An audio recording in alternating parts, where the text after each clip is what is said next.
في واحد الدوار نواحي الجبل كان واحد الحاج سميتو العربي. ديما كيقول للناس الأرض راه ماشي عامرة غير من الفوق، راه مجوفة وتحت منها كاينين ناس ساكنين في النفق. الناس كيضحكوا عليه. اش كتقول الحاج؟ غير كترتي من أتاي. نهار طاحت شي حفرة كبيرة حد الدوار بعد شتا قوية. العربي قال ها هو الباب ديال الطابق السفلي.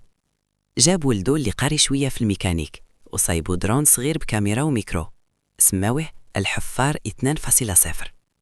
هبطوه في الحفرة وبدا يبان في الشاشة نفق منور بضو غريب أخضر. فجأة بانوا كائنات قصار شوية لابسين خودات وكيهضروا بلغة عجيبة. الحاج العربي قال بثقة قلت لكم هادو سكان طابق ناقص 1. ولكن المفاجأة الكائنات كانوا مصورين الدوار من التحت وعندهم خريطة فيها أسامي الناس. واحد منهم قرب لي الكاميرا وقال بترجمة آلية نرجو من الجيران الفوقانيين نقصوا الدق ديال المطارق في النهار راه كيصدر لينا الراس. سكت الدوار كامل. زاد الكائن وزيدوا ديروا العزل الصوتي راه ولادكم كيجريو في الزنقة بحال الزلازل.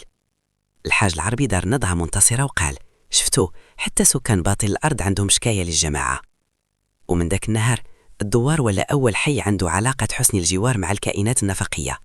وكل ما شي حد يدق الأرض بزاف كيقولوا ليه رد بالك راه الجيران اللي تحت غادي يطلعوا يشكيو.